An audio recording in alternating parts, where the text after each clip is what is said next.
바울의 근심 이런 제목으로 본문 중심으로 말씀 전하겠습니다. 여러분, 우리가 이 세상 살고 있는데 이 세상 살면서 아무런 근심 걱정이 없는 사람은 몇 명이나 될까요? 없을 겁니다. 거의 없을 겁니다. 육체를 입고 이 땅에 살고 있는 한 이런 근심 저런 걱정은 우리에게 피할 수 없는 것이죠. 그런데 대개 불신자들의 걱정은 먹는 거, 입는 거 그런 것들을 포함해서 이 세상에 속한 것들로 근심하고 걱정합니다. 그러나 기독교인은 그런 것으로 걱정하지 말라고 성경이 말합니다. 예수님이 말씀하셨습니다. 마태복음 6장 31절과 32절이죠. 그러므로 염려하여 이르기를 무엇을 먹을까, 무엇을 마실까, 무엇을 입을까 하지 말라. 이는 다 누가 구하는 거예요? 이방인들이 구하는 것이라. 너희 하늘 아버지께서 이 모든 것이 너희에게 있어야 할 줄을 아시느니라. 말씀하셨어요.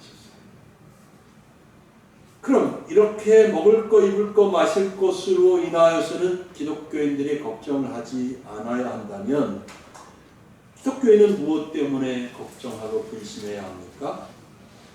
성경에 답이 있습니다. 고린도후서 7장 10절입니다. 그 구절이 기독교인의 근심을 말합니다. 하나님의 뜻대로 하는 근심은 후회할 것이 없는 구원에 이르게 하는 회개를 이루는 것이요, 세상 근심은 사망을 이루는 것입니다. 자, 이 구절에서 제일 앞에 하나님의 뜻대로 하는 근심, 이게 바로 거룩한 근심입니다. 하나님의 뜻을 따라 하나님이 생각하는 대로 하나님이 원하시는 근심, 이게 바로 거룩한 근심이죠. 그래서 바울은 이어지는 11절에서 거룩한 근심을 하게 될 때에 어떤 열매가 맺혀지는지에 대해서도 말해주고 있습니다. 보라, 하나님의 뜻대로 하게 된 근심이 너희를 얼마나 간절하게 하며 변진하게 하며 분하게 하며 두렵게 하며 사모하게 하며 열심 있게 하며 벌하게 하였는가. 너희가 그 일에 대하여 일체 너희 자신의 깨끗함을 나타내었느니라. 좀 길지만 간단하게 말하면 이런 거예요. 거룩한 근심, 즉 하나님의 뜻대로 하는 근심은 죄를 미워하게 하고, 죄를 미워하게 하고 또 하나님께 돌아오게 하며 삶의 변화를 가져오고, 그리고 순종과 회개와 순종으로 이어진다는 것이죠. 성경에 이렇게 하나님의 뜻을 따라 거룩한 근심을 한 분들이 있는데 다윗이죠. 다윗 왕이 밧세바를 범한 후에 슬퍼하면서 회개한 것이 바로 이런 근심에 해당하고, 베드로가 예수님을 3번 부인한 다음에 닭이 오니까 주님의 말씀이 생각나서 통곡하며 회개한 것이 바로 이런 거룩한 근심이라고 할 수 있습니다. 거룩한 슬픔이죠. 이와 같은 거룩한 근심은 성령께서 죄를 깨닫게 해 주실 때에 생기는 은혜의 역사입니다. 이런 근심은 사람을 절망하게 만드는 것이 아니라 오히려 그리스도께로 이끌어주고 회개와 또 믿음에 이르게 하는 복된 슬픔인 것입니다. 반면 세상 근심은 죄 자체를 근심하지 않아요. 오히려 그 죄 때문에 생겨난 그 결과들, 죄의 결과로 인한 고통, 여러 가지 애환, 고난, 이런 것들 때문에 어려워하고 슬퍼하는 거죠. 그래서 세상 근심은 그 결과가 절망과 죽음을 가져올 뿐이라고 성경은 가르쳐주고 있습니다. 그러면 바울의 근심 혹은 바울의 염려는 무엇인가요? 본문 11절입니다. 한번 보실까요? 같이 읽어보겠습니다. 시작. 내가 너희를 위하여 수고한 것이 헛될까 두려워하노라. 자, 바울은 자기 자신의 죄 때문에 두려워하고 근심하진 않아요. 혹은 다른 어떤 심각한 문제 때문에 근심하는 것도 아닙니다. 바울의 근심은 자신이 복음을 전함으로 세워진 갈라디아 교회의 성도들을 위한 근심이었습니다. 갈라디아 교회 성도들의 믿음이 떨어질까?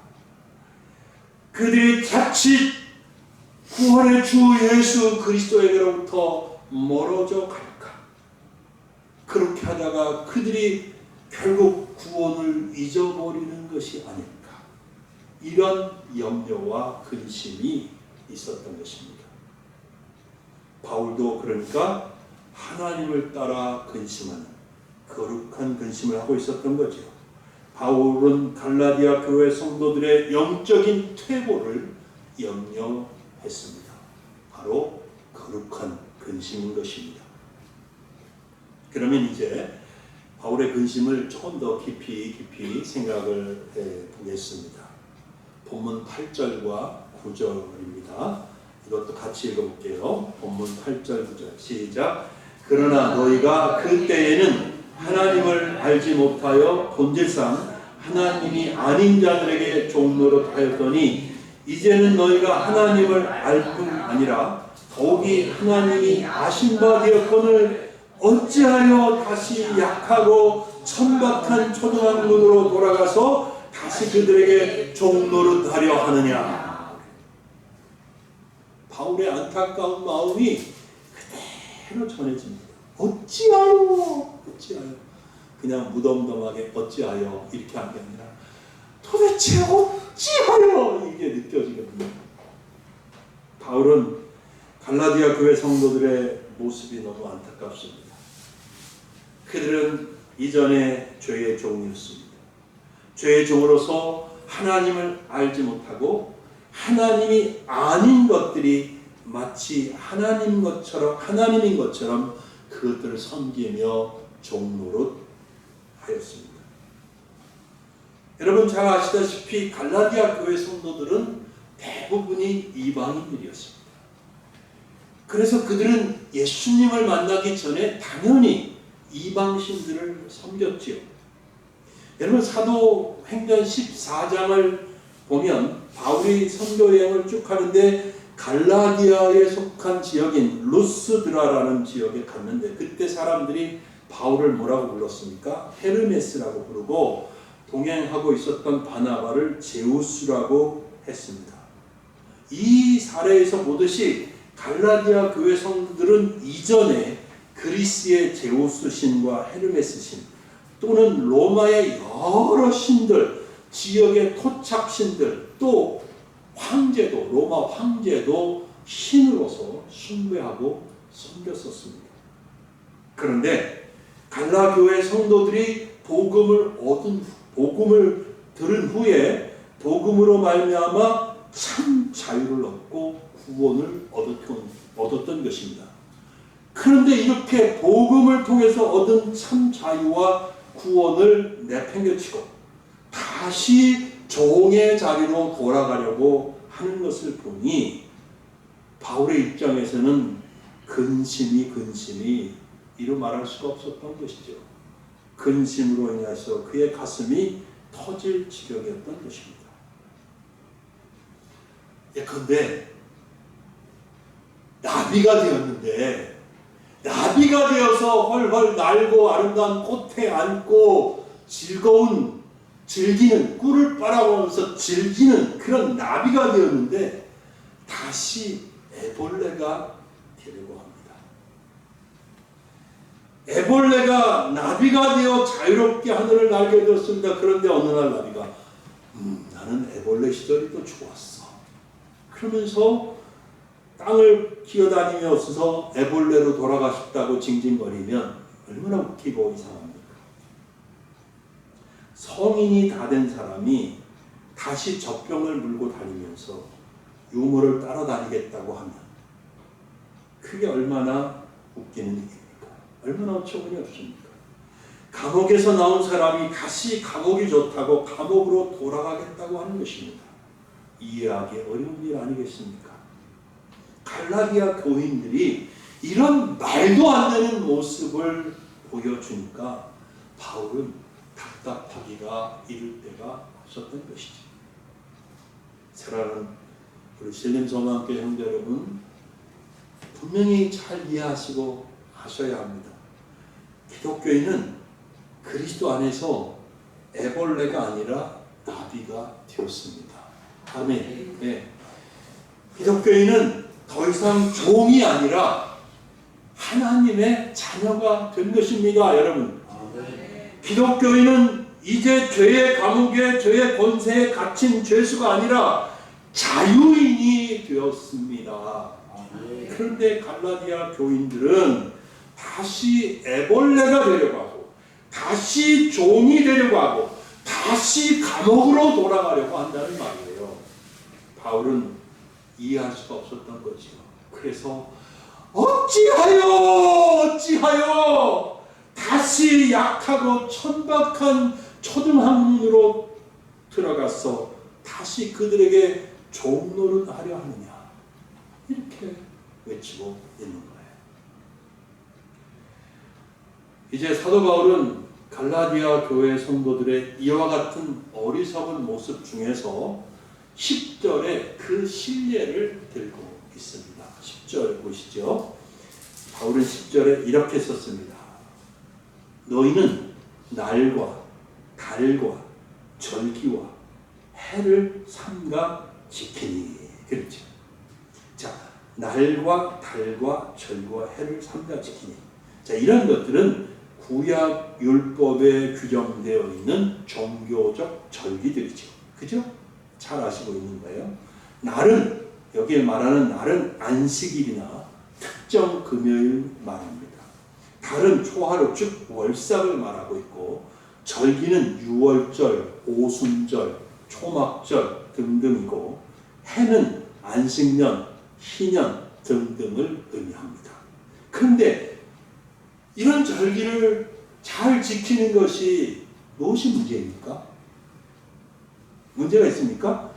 절기 자체가 문제가 있지 않고 절기 자체를 지키는 게 문제가 아니고 절기를 지키려고 하는 갈라디아 교회 성도들의 신앙이 문제였던 거죠.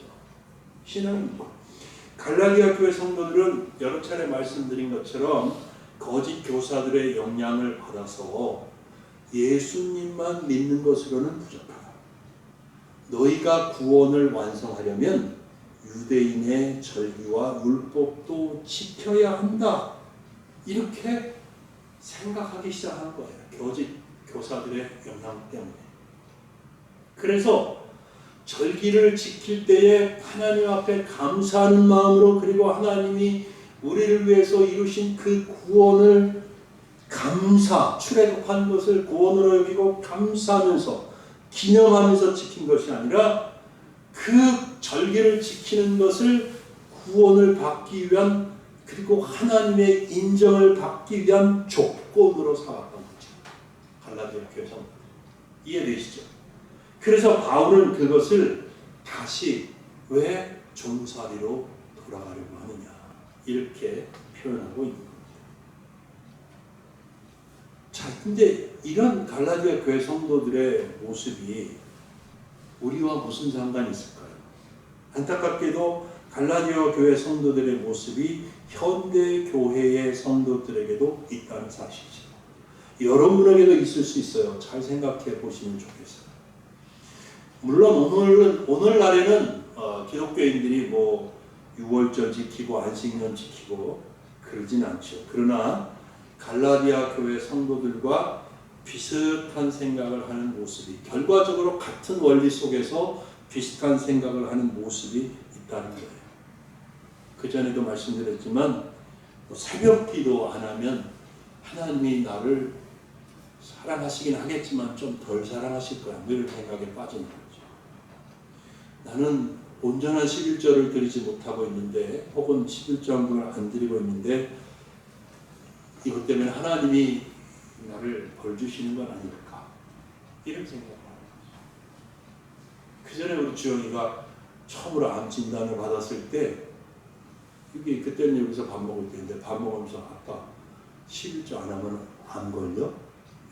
어디서 누구한테 들었는지 혹은 자기가 생각하는지 아빠 11주 안 하면 안 걸려? 누가 그래? 그랬거든. 이런 생각에 빠지는 사람들이 많이 있어요. 교회에서 내가 더 많이 봉사하고 헌신해야 내가 하나님의 인정을 받을 텐데 그렇게 생각하는 거죠. 주일 예배를 내가 너무 종종 빠지니 하나님이 나를 비호하실 거야. 이렇게 생각하는 거예요. 이런 생각하는 사람들이 되게 많을 거예요. 여러분 어떻습니까? 이러한 생각을 하는 것은 신앙생활 자체가 문제가 아니라 행위로, 어떤 행위로 하나님의 사랑과 구원을 얻으려고 하는 그런 생각과 태도를 갖는 것이 문제라는 거예요. 하나님은 이미 여러분이 죄인이었을 때 사랑하셨어요. 아멘. 그죠? 하나님을 알지도 못할 때 이미 사랑하고 구원해 주셨단 말이에요. 그런데 자꾸 내가 하나님의 인정을 받고 구원받을 자격을 얻으려고 하는 생각으로 자꾸 나 자신을 몰아붙인다는 거죠. 내가 더 해야 되는데, 더 열심히 해야 되는데, 더 내가 충성해야 되는데, 이런 생각에 빠지는 거죠. 바울이 말하고 있는 것은 절기를 지키지 말라는 것이 아니고 절기를 지켜서 하나님께 인정을 받으려고 하는 그런 잘못된 복음과 동떨어진 신앙적 태도를 갖지 말아야 한다라고 말하고 있는 거예요. 우리 지난주일에 갈라디아서 4장 1절부터 7절 같이 봤잖아요. 이미 기독교인은 하나님의 자녀가 된 사람들이에요. 그죠? 그래서 순종하는 거예요. 내가 하나님의 자녀니까 하나님을 기쁘게 해드리고 싶고 하나님에게 순종하고 싶은 거죠. 하나님의 자녀니까 순종하는 거고 순종해서 하나님의 자녀가 되는 것이 아닌 거예요. 근데 갈라디아 교회 성도들은 거꾸로 하고 있는 거죠. 거짓 교사들의 영향을 받아서. 한 아이가 아버지에게 이렇게 말합니다. 아버지가 저녁에 퇴근해 왔어요. 그러니까 이렇게 말해요. 아버지, 왜? 오늘 제가요 땀 뻘뻘 흘리면서 정말 열심히 우리 집을 깨끗이 청소했어요. 저 이제 아버지 자녀 맞지요? 아버지 아들 맞지요? 아버지가 말합니다. 아니야. 너가 청소를 잘해서 내 아들이 되는 게 아니라 너가 내 아들이잖아. 그리고 이 집에서 같이 살잖아. 그러니까 네가 청소하는 거지. 청소해서 아들이 되는 게 아니야. 이 말이에요. 사랑하는 여러분, 이것이 바로 갈라디아서 4장이 말해주는 영적인 원리인 것입니다. 율법주의는 순종해야 구원을 받고 하나님의 자녀가 된다고 가르치고 믿고 주장합니다. 이게 율법주의예요. 그러나 바울이 전하는 은혜의 복음은 당신은 예수 그리스도 안에서 이미 하나님의 자녀입니다. 그래서 하나님 앞에 기쁘게 순종할 수 있는 겁니다. 이렇게 말해요. 여러분, 이 두 생각들의 차이가 어마어마하게 큰 거예요. 이제 갈라디아서 4장 10절은 우리에게 이렇게 묻고 있다고 생각해요. 나는 하나님을 사랑해서 예배드리는가? 나는 하나님을 사랑해서 봉사하는가? 아니면 하나님에게 인정을 받기 위해서 예배드리고 봉사하는가? 여러분 기억하십시오. 복음은 두려움 때문에 순종하라고 말하지 않습니다. 이미 하나님의 자녀가 되었기 때문에 감사와 하나님을 사랑하는 마음으로 순종하라고 말합니다. 이것이 갈라디아서 4장 10절이 오늘의 기독교인들에게 주는 가장 중요하게 적용할 점인 것입니다. 이제 말씀을 읽도록 하겠습니다. 자, 지금 생각해 보십시오. 오늘 교회 떠나기 전에 교회 안에 있을 때 지금 생각해 봐. 나는 하나님을 사랑하고 은혜에 감사하는 마음으로 예배드리고 또 헌금도 하고 봉사를 하는가? 아니면 자꾸 내 마음속에 이렇게 해야 내가 하나님의 자녀가 될 자격이 생기지, 이렇게 해야 내가 하나님 앞에 복을 받지, 하나님에게 인정을 받지. 그래서 뭔가 불안하고 내가 뭔가 자꾸 해야 되고 더 해야 되고 이렇게 해서 열심히 하는가? 생각해 보세요. 여러분, 복음을 알고 은혜를 알고 하나님의 사랑을 아는 사람은 이미 감사하고 있고 기쁘고 하나님을 사랑합니다. 그죠? 그래서 하나님께 헌신하고 싶어요. 하나님을 사랑하고 싶어서 하나님 사랑합니다. 그리고 기꺼이 하나님이 기뻐하실 만한 일들을 하는 거예요. 누가 시키지 않아도. 그러나 복음을 이해하지 못하는 분들이 되게 많아요. 교회 안에. 그리고 율법주의에 빠져 있어요. 그분들은 내가 아직도 하나님 앞에 뭔가가 부족하다. 구원받았습니까? 아직도 제가 부족해서요. 그럼 언제 확신 옵니까? 글쎄요. 평생 신앙생활하고도 그런 소리가 안 나니까요. 오늘 밤에 하나님 부르시면 천국합니까? 글쎄요. 부족합니다. 누가 자기 부족한 거 몰라. 근데 자기가 부족하대. 그럼 언제쯤 자기가 하나님 마음에 들 수 있어요? 평생 할 수 없어요. 이렇게 율법주의에 빠진 분들은 뭔가 부족하다고 느끼고 노심초사 하나님의 사랑을 잃어버릴까, 하나님의 인정을 받지 못할까 늘 불안하고 염려하고 있습니다. 하나님 앞에 자신이 무언가가 부족하다고 생각을 하는 거죠. 그래서 열심을 내려고 하고 또 열심을 내려고 하고 자꾸 무언가를 하려고 합니다. 남들이 안 하는 걸 자꾸 하고 싶어 하고 하려고 하고, 그래서 다른 사람들이 볼 때는 너무 귀하고 너무 충성스럽고 너무 헌신하고 신앙이 좋아 보이는데 정작 자신은 마음속에서 불안해. 늘 노심초사. 이건 율법주의예요. 더 안타까운 게 뭔 줄 아세요? 그렇게 함으로써 은혜의 복음에서 자꾸 멀어져 가요. 우리를 구원해 주신 십자가에서 죽으셨다가 살아나심으로 우리를 구원하신 예수 그리스도가 하신 일을 점점 무시하고 헛되게 하는 그런 삶을 살고 있습니다. 따라서 예수님에게서부터 점점 멀어져 가고 있는 것이죠. 여러분, 그렇게 하지 마시기를 바랍니다. 복음 안에서 자유를 누리시기 바랍니다. 아멘. 복음 안에서 자유를 누리시기 바랍니다.